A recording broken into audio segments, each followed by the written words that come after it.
Just more body exit. There, you hit more holds. And what do we want to capture with this? A good player, what they're working on, how it works for young players as well. Okay. Welcome to Tour Truck Tuesday. Chris Trott, as always, joined by Austin Woods. How are you, mate?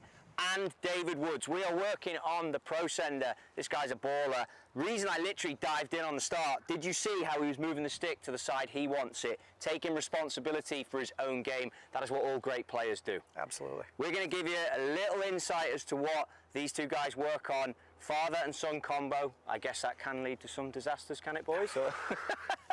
But David is the co-creator of the Pro SENDR. It's mid-season. Let's listen to how these guys work with it.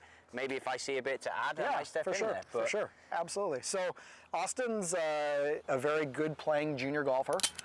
He's coming off a bit of a back injury that he had last year, but he's back playing tournament golf and ready to go. So just got fit here today, right? Yeah, a little fitting, got some new gear. So we use the Pro SENDR just basically to find the parameters of his already good swing. Okay. So we worked for years on creating the swing that works best for him, and I think that's important to note. Every swing is slightly different, right? What we focused on with Austin is creating really good face control. Yeah. We want him to know where the club face is at all times. And every player has these little things that they keep working on. You see Jordan Spieth on the range, oh, he's working on all these different things, right? Because there's as good as Jordan is, there's stuff that he's always trying to improve on. For Austin, we're trying to make his swing more vertical, a little bit more upright, because his tendency is to get a little flat and around. Okay. No big deal. He can play great from flat and around. It's probably not great on his body, which is why we're trying to make some changes. So we use the Pro SENDR just as kind of a benchmark or just markers in the swing to keep them in a grid that we're creating. Guidelines, parameters, much the same as the stick, yeah, right? Exactly. And take ownership. That's what I like about all this. So, Austin, why don't you show us just kind of some of the drills we do where we're not going to do a stop and go, but just a subtle pause. It's going to feel 3/4. It's going to be Tommy Fleetwood hold finish. We're not on the gas. We're just trying to get warmed up in our practice. Perfect. What club do you have there? I got 8-iron. Okay, great. Beautiful. So that's just a fall left draw. And you would probably go through your routine that we do together where you're trying to hit some straight balls, which we know is the hardest shot in golf. Yeah. But then we always have some shot shape in mind on the golf course, right? Sure. We don't want to just get up, pick a target and hit shots. We want to make sure we've got intention in everything we do. So if we're picking a target, we want it to fall left or fall right. I noticed in the routine the intention to look at the target before he hit. Would you have all your players do that, even in a practice session? Yeah, I just think you're tricking yourself, even if you're warming up, to feel like you're flushing it if you were nowhere near an intended target. So you don't have to be super precise when you're just getting warmed up, but I think you should have an intention, and I think it's just good habit forming. If every time you go to hit a golf ball, the last thing you do before you hit it is look up at some target, right? And then how long between viewing target and swinging? I think that's really personal for the player. How many looks? I think if you watch the PGA Tour, you're going to see a big variance in that. Yeah. I don't like to see the million looks. Yeah. I think you want to be comfortable to have a look. I think the first look is to make sure you're aimed right. Yeah. The second or third look is just confidence building, right? It's breathing and confidence building. So one of the questions here then, obviously this is proof, great player, training aid like this works. What about if some people have an element, and it's a tough question, but of intimidation to put something on this? I think I know what your answer is going to be, and you've found guidelines, you're using it the right way. Yep. How can we ensure that people out there, coaches out there and amateurs out there, you're extremely aware of what's going on, but how can we get people to train and understand awareness and not overdo it, over-reliant? In general or with the Pro SENDR on? Both. Yeah, I think in general it's important to be not recording every swing you make, but having some accountability of your practice. So you can see, and the problem is if the average amateur 15 to 20 handicap is recording a swing and looking at it at home, I would argue that many of them don't know what they're looking for, or they don't know what's supposed to look right, or they might see something they think is wrong, and it might actually be the one thing that's making them hit it straight. So number one, having a coach. If you don't have a coach, having an aid like the Pro SENDR that helps you get into parameters, but still gives you the ability to swing your swing.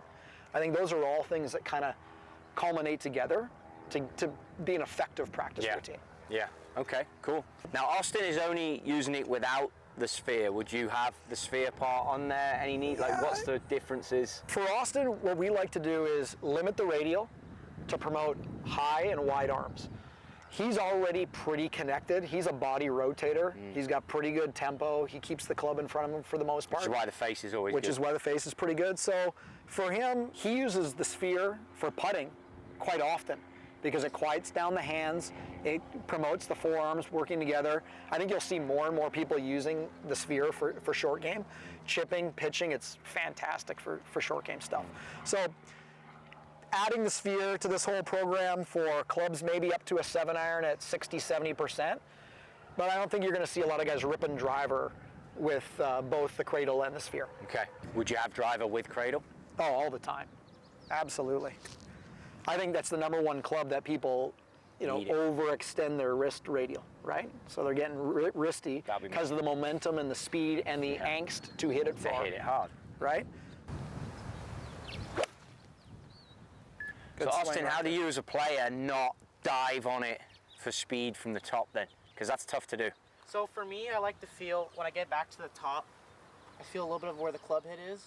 Feel a little baby sit, not trying to slide too much ahead of it or else I dig. So I feel a little baby sit in my feet, try to feel the club lower with my arms, and then have my speed be at the bottom, a little bit with my hands, but not trying to release it where the toe comes over. A little bit more where the club head as it's coming down past P6, releasing more straight as a little bit of the club head gets on the spine tilt instead of rotating, a little bit more square release on that line. And that, if you do that face onto the camera, that's the great thing about Pro SENDR, right? Yeah, because you're basically, because it doesn't hold you in a position, it allows you, come stand over here on a little bit of an angle so we're not in front of the camera. Just put your hand out like you're going to give me 5, right? Yeah. If you're coming in with an extended trail wrist, you should be in a position where you feel like that wrist can get released square, right? So the higher handicap you are, where you're more prone to flipping it early, you're releasing it. Okay, we want you to stay in that position for as long as you possibly can. Forward shaft lean training. Which they would be the other way. And they'd be more this way, right? So for the best players in the world, they're timing that release because the Pro SENDR allows that because you're not being held there. And they're trying to have minimal forward shaft lean, but some, right? You're not going to see them flipping it this way. Okay, so they're releasing and timing it because they're, incredible athletes. Yeah. But for the average player, we're going to try to drag that grip longer through the hitting zone. If there's an imaginary piece of glass on this red line and that's impact, we want to smash the glass with the grip, not with the club head. So that's a good way that you can use this for a variance of handicaps. Oh, yeah. Wouldn't do it here, elite player. If you were a brand new golfer and you put this on, I can show you how the hands work in the golf swing, even though you can barely spell golf, in 10 minutes. I can't spell golf. Well, I know, but you're, Anomaly. These guys from overseas are always a bit of a So stretch. basically by keeping that on it though, for as long as possible, that then gives them, as you say, break the glass, give Absolutely. the high 5, the low 5. Learn how to hit those 9-3 shots, the little pitches, compress the golf ball, make your low point be beyond the ball, control your low point. I mean, it's a no-brainer. How many off-speed shots have you hit, do you think, in 12 months, percentage-wise of your practice? I'd say it's over 50%, close to probably 3/4 of my practice, just to get the feel of where my speed is at the bottom and having control of my hand. Yeah, Every time I'm with you, that's one of the things I take away. Yeah, you got to bring it back. Only because I watch the best players in the world up close often, and they're not smashing on the range. They're like, Justin Rose is so fun to watch practice because he's like a surgeon. Like, it's very methodical. He's got a plan. He's got his alignment rods. He's working within a strategy to produce the best golf shots. He's not just sending it all day out there. So that's kind of been always a reminder when you see the best in the world doing something that, hey, maybe there's something to this. And that's what I try to remind you of, right?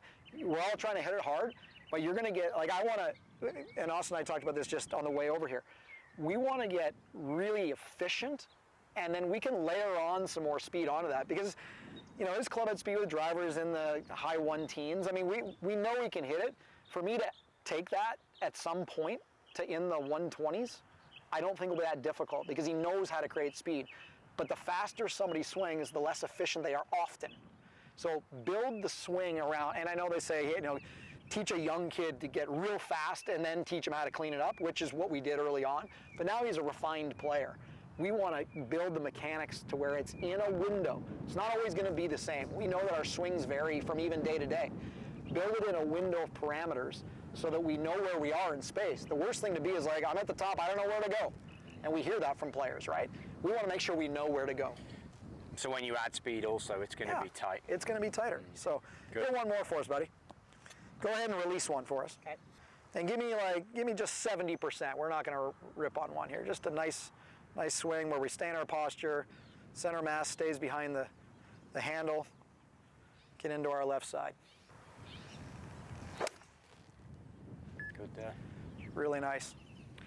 Pretty good, buddy. Always a pleasure having a little chat with you about the golf swing. Massively consistent, that's the takeaway for me. So I think we've explained there, Pro SENDR, be it for juniors, elite coming through, beginners, tour players. Absolutely. The full boundary is covered. I think, you know, it's been extremely popular with the tour players, obviously. I think elite amateurs, it's been popular. The segment of the population this is going to help the most is that 10 to 30 handicapper. That's the person. So you see all these videos that are all over Instagram of tour players using the Pro SENDR. Well, that's great, and it's fun to watch. But the 20 handicapper is going to gain the most out of using this because they don't know where to be in space. And this gives you a destination, but makes you responsible for where it goes from there. There you have it, guys. Check out the website. I'm going to put everything in the link below. These guys' Instagram accounts will be on there. A link if you want to get hold of a Pro SENDR. It's all in there. But take note from David himself. He's worked with the best players in the world, co-designed this with Shaun Foley. It's pre-season. Perfect demonstration there from Austin. If you're interested in this product, it is for you as well as the elite player. Be sure to check it out.